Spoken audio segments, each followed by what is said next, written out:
His phone lit up on the nightstand. 3 in the morning. I wasn't supposed to be awake, but insomnia had become my companion lately. The name flashed across the screen. Presley. My best friend. My roommate for 2 years before she moved across town. The person who knew everything about me, including every intimate detail about him. Garrett reached over fast. Too fast. The kind of movement that screams guilt. Work thing, he mumbled, silencing it. I said nothing, just rolled over and stared at the wall, my heart pounding so hard I thought he could hear it. The next morning, I saw her Instagram story. Breakfast at the rooftop, place we'd talked about trying together. In the background, barely visible but unmistakable, was the leather jacket I bought Garrett for his birthday. The one with the custom lining. She was wearing something else too. A rose gold bracelet. Delicate. Expensive looking. I knew that bracelet. I'd helped him pick it out 3 months ago. He said it was for his sister's graduation. His sister graduated 4 years ago. I screenshot the story and saved it in a folder I titled Questions. Then I went about my day like nothing had shattered inside me. My name is Holland Reed. I'm 28 years old, and I met Garrett Fisher 4 years ago at a startup networking event in downtown Portland. He was pitching his app idea to anyone who would listen. Standing outside a WeWork with a prototype on his phone and dreams bigger than his bank account. Most people walked past. I stopped. I believed in him when he was sleeping on his friend's couch. When he was eating ramen 3 meals a day. When every investor said no and he wanted to quit. I proofread his pitch decks at 2 in the morning. I built the marketing framework he used to attract his first users. I sat front row at every presentation, even the ones where only 5 people showed up. Presley? She used to call him obsessive.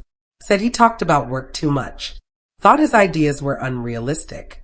But once the funding came through last year, once his face appeared in TechCrunch and his company valuation hit 7 figures, suddenly she found him inspiring. Suddenly she was texting him for advice, asking him to coffee, posting about supporting ambitious people. I thought I was paranoid for noticing. Turns out my gut knew before my brain caught up. He asked me to dinner on a Wednesday. Nice restaurant. The kind we couldn't afford 6 months ago, but now he booked without checking prices. I thought maybe he was going to propose. We talked about it. About building a future together after everything we'd survived. Instead, he said, I think we need space. The words came out rehearsed. Like he practiced in the mirror. Space, I repeated. I need time to find myself. Figure out who I am now. This growth has been overwhelming and I need to process it alone. Every word was a cliche. A cop-out wrapped in therapy language. Is there someone else? I asked, my voice steady despite everything crumbling. No. God, no. This isn't about anyone else. This is about me. He looked me in the eyes when he said it. Didn't even flinch. I wanted to believe him. Part of me tried to. But I'd seen that story. Seen that bracelet. 3 days later, Presley texted me. Long paragraph. Started with I'm so sorry and ended with please don't hate me. She said it just happened. That they didn't mean for it to happen. That they'd fought it for months. The kicker? They insisted they didn't cheat. Said they waited until after he broke up with me. Like 3 days made it honorable. I couldn't sleep. Couldn't eat. Couldn't stop my brain from replaying every moment, looking for signs I'd missed. I started going through old files on my laptop. Documents from when Garrett was building his company. Back when we shared everything. That's when I found it. The product framework document. The one that got him his first meeting with investors. The one that changed everything. I remembered working on it. He'd asked me to help organize his ideas, make them clearer. You're so much better at structure, he'd said. I'd spent 2 weeks on that document, researching competitors, outlining user experience, drafting the market analysis. He said it was just something to show people, that it wasn't official. So I never asked for credit, never thought I needed to. Now, looking at it again, I saw the metadata. My name as the original author. My edits tracked in red throughout the entire document. He'd used my work, my words, my research. He got a $2 million seed round from that pitch. And he'd never mentioned my name. Not once. I made a copy, saved it in 3 different places. I didn't know what I'd do with it yet, but I knew I'd need it. 3 weeks after the breakup, Presley moved into Garrett's new apartment. The luxury high-rise downtown with floor-to-ceiling windows and a view of the river. She posted a story that made my stomach turn. Perfectly styled breakfast tray on white linen sheets. Morning light streaming through those expensive windows. His hand reaching across the frame. Fingers intertwined with hers. Caption: when it feels right, you just know. Comments flooded in. Congratulations. You deserve this. Power couple energy. Nobody knew. Nobody asked. Nobody questioned the timeline. I zoomed in on the photo. That bracelet. Still on her wrist. The rose gold one that was supposedly for his sister. The one that cost $1,800 according to the receipt I'd accidentally seen. He didn't even buy her a new one. Just recycle my gift. I took a screenshot and added it to my folder. Then I did something I'm not proud of. I checked his cloud storage. He'd never changed the password. Never updated the backup email from mine to his new one. I shouldn't have looked. But I did. What I found was worse than I'd imagined. A document titled Presley's Strategy. I opened it with shaking hands. It was a plan. A literal marketing plan. For his relationship. Bullet points about how to transition publicly from me to her. How to manage optics. How to make it look organic and unplanned. There was a section about social media. What to post. When to post it. How to soft launch the relationship. Another section labeled Holland Management. How to handle me if I reacted badly. Pre-written responses for different scenarios. The worst part? A comparison list. Holland. Loyal, supportive, low maintenance, great with logistics. But not aspirational. Doesn't photograph well. Wrong aesthetic for current brand direction. Presley. High social value. Strong network. Aspirational lifestyle. Perfect for brand elevation. I wasn't a person to him. I was a phase. A stepping stone. Something to upgrade from without looking like a bad guy. I read it 3 times. Then I saved it. Downloaded the entire folder. My hands weren't shaking anymore. They were steady. Because I wasn't hurt now. I was angry. And anger had a plan. I didn't confront him. Didn't send screenshots to Presley. Didn't blast them on social media or tell our mutual friends. Everyone expected me to fall apart. To cry publicly. To beg for explanations. I did none of that. I went silent. Garrett hated silence. He needed to know what people were thinking, how they'd react. It's why he made those contingency plans. Presley needed attention. Validation. She needed people to see her winning. So I gave them nothing. I stopped viewing their stories. Stopped responding to mutual friends asking if I was okay. Stopped existing in their world entirely. I knew it would drive them crazy. And it did. Within a week, Presley was posting more. Desperate little updates about how happy and peaceful she felt. How she'd never been more sure of anything. The lady doth protest too much, as they say. Garrett's post became pointed too.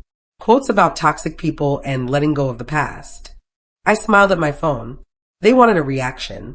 They needed to know they'd gotten to me. My silence was the cruelest thing I could give them. 2 months passed.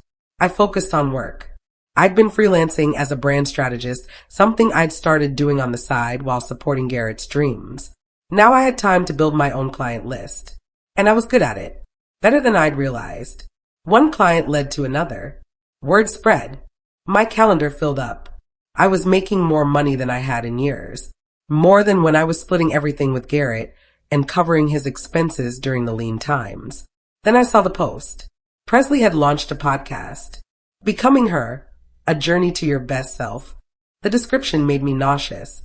Join me as I talk about reinvention, power, and knowing when to walk away from situations that no longer serve you. The first episode was titled, Sometimes You Have to Leave to Find Yourself. I listened to it while making dinner. Every word was a thinly veiled reference to me. Sometimes women settle for the version of a man that isn't fully formed yet. They do all the emotional labor, all the support work, but they're too afraid to dream bigger themselves. When you meet someone who matches your ambition, who sees your vision, everything changes. And sometimes that means making hard choices. She never said my name, but she didn't have to. 8,000 people downloaded that episode in the first week. Comments praised her bravery and honesty. I hit record on my laptop and saved the entire episode. Then I made a phone call. The journalist's name was Terry Washington. We'd worked together 2 years ago on a campaign for a women's tech initiative. She was writing a piece about women in startup culture, about the invisible labor that makes companies successful.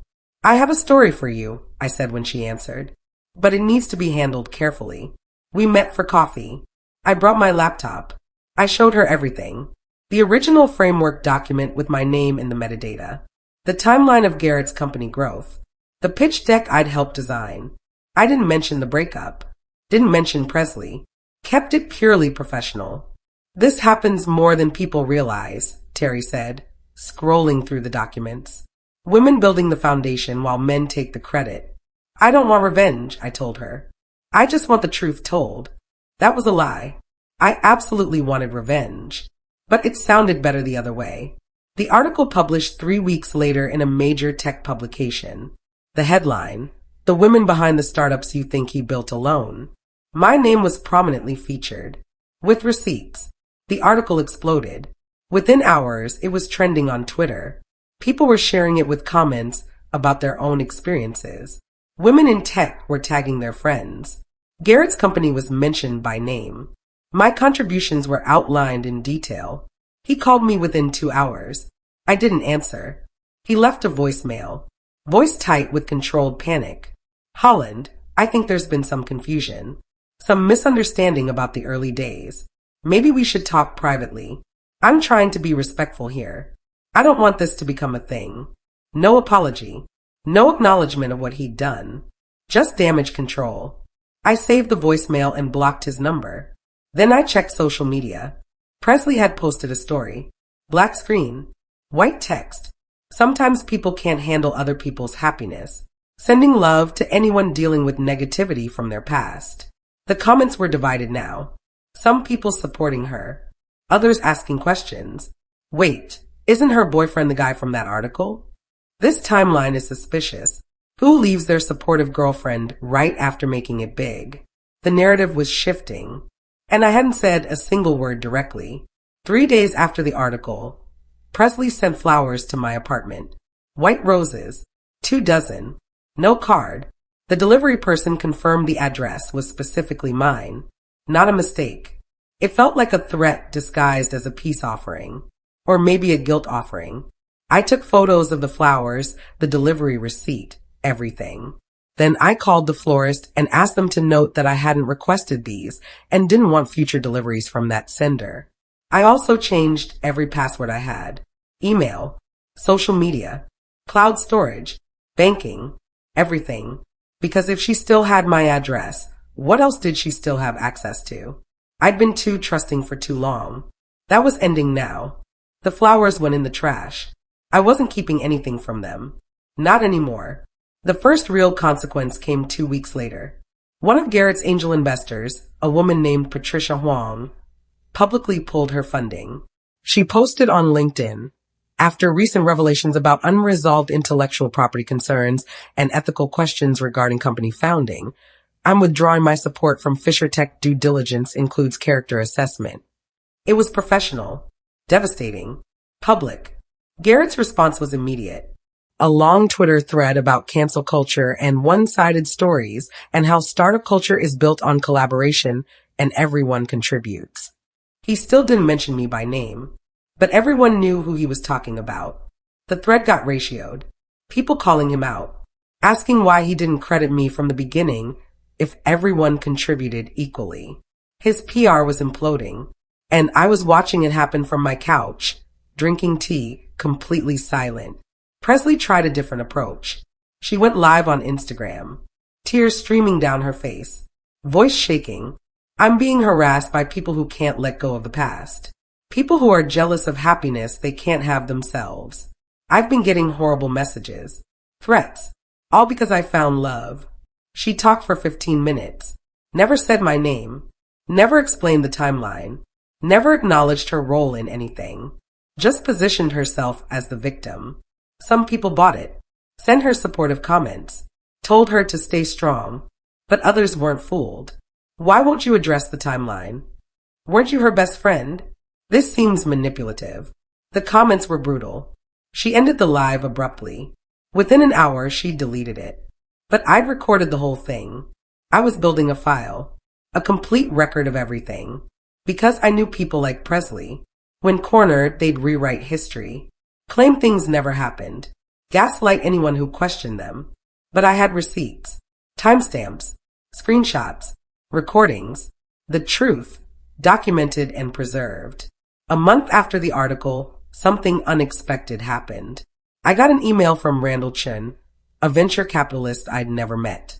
Read the piece about your work on Fisher Tech. Impressive framework. What are you building now? I stared at that email for a full minute. Then I wrote back. We had coffee the following week. He asked about my process, my approach to brand strategy, my vision for the industry. He didn't ask about Garrett. Didn't bring up the drama. He cared about my work. At the end of the meeting, he said, you have something most founders don't. Execution, backbone, and receipts when you need them. He smiled.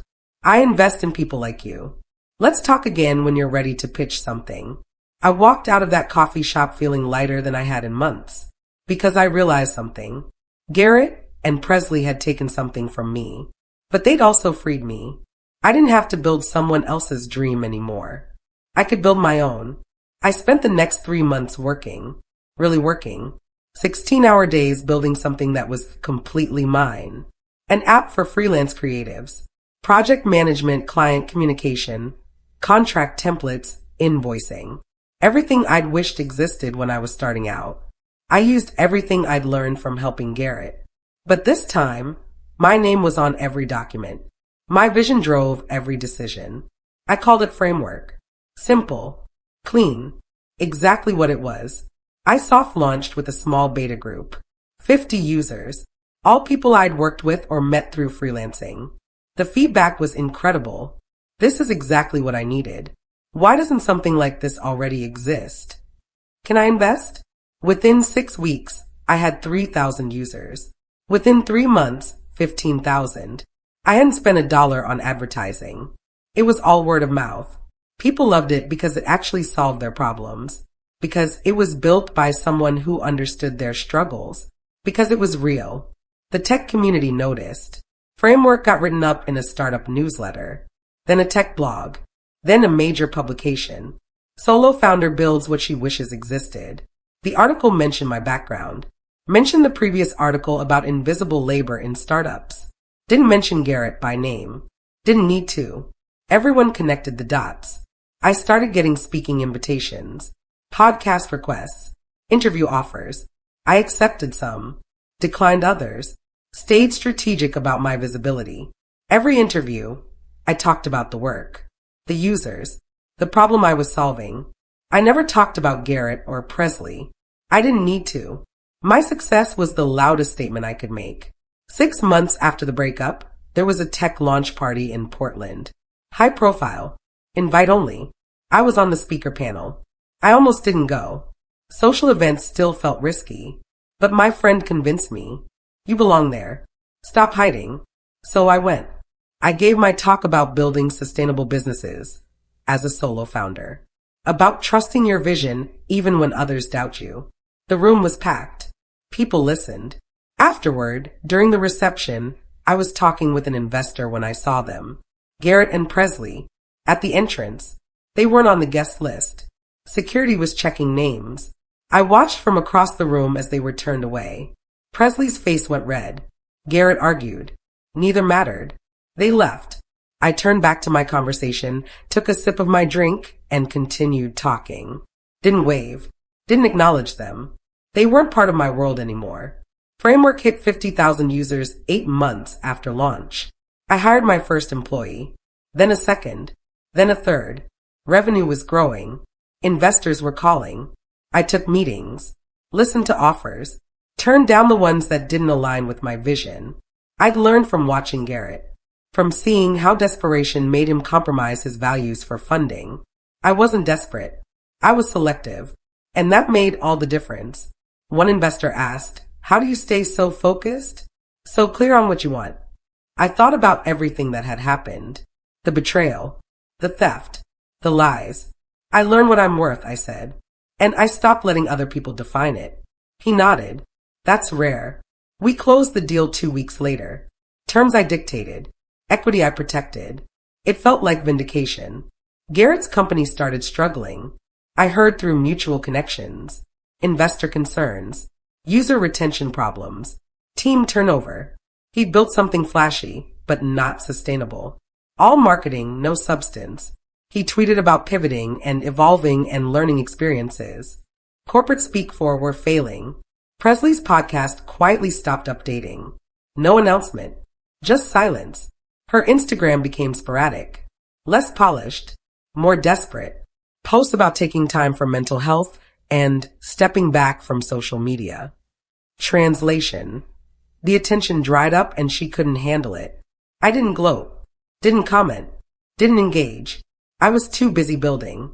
1 year after the breakup, Garrett sent me a message. He'd somehow gotten my new number. Or maybe he'd kept the old one. You win. I get it. We messed up. I messed up. I hope you're doing well. 6 sentences. No real apology. No acknowledgement of what he'd actually done. Just a vague admission and a hope that I'd moved on enough to not still be angry. I read it twice. Then I deleted it without responding. Because it wasn't about winning. It never was. It was about rebuilding myself. About proving I was more than the girl who supported someone else's dream. About creating something that couldn't be taken from me. His message wanted closure. Wanted me to say it was okay. I didn't owe him that. I didn't owe him anything. Presley deleted everything. Her podcast disappeared from all platforms. Her Instagram went private, then deleted entirely. Her LinkedIn became sparse. I heard from a mutual friend that she'd moved. Left Portland. Started over somewhere else. She couldn't handle it, the friend said. People kept asking about her. About what happened. She said she felt like she couldn't escape it. I felt nothing hearing that. No satisfaction. No pity. Just nothing. She'd built a brand off my pain. Marketed my betrayal as her evolution. Now she couldn't even say my name without people asking questions. That seemed fair. Framework crossed 100,000 users in month 14. I moved into a real office. Built a proper team. Established company culture based on transparency and credit where credit was due. Every team member's contributions were documented. Everyone got acknowledged. I never wanted anyone to feel the way I had felt. Invisible. Uncredited. Used. We did things differently. And it showed in everything we built. I ran into Garrett 2 years after the breakup. Coffee shop. Early morning. I was meeting my team. He was alone, laptop open, looking tired. Our eyes met across the room. He looked like he wanted to say something. Maybe apologize properly. Maybe explain. I gave him a small nod. Polite. Distant. Then I turned back to my table where my team was waiting. We had work to do. Important work. Work that mattered. He wasn't part of that anymore. People ask me sometimes if I believe in karma. If I think the universe punished them for what they did. I always say no. Because karma didn't write those original documents with my name in the metadata. Karma didn't reach out to journalists and investors. Karma didn't build framework from scratch while working 16-hour days. I did that. Quietly. Strategically. Deliberately. With no screaming. No public meltdowns. No drama. Just work. And truth. And patience. The consequences they faced weren't cosmic justice. They were natural outcomes of their choices. They burned someone who'd built their bridge. So the bridge collapsed. That's not karma. That's cause and effect. I'm 30 now. Framework has 500,000 users. We've raised a Series A. I've been featured in major publications, not as someone's supporting character, but as a founder in my own right. Garrett's company folded last year. He's working for someone else now. Middle management at a bigger startup. Presley never came back to social media. I don't know where she is. I don't care. Because this story isn't about them anymore. Maybe it never really was. It's about learning your worth when someone shows you they don't value it. About building something so undeniably yours that nobody can take credit for it. About refusing to be erased from your own story. People tell me I got my revenge. that I won. But winning implies there was a competition. There wasn't. I was just a woman who got tired of being small to make someone else look big. So I built something bigger than both of them. And I did it by being exactly who I always was, strategic, thorough, and unwilling to accept less than I deserved. They thought leaving me would set them free. Instead, it set me free. And that difference made all the difference.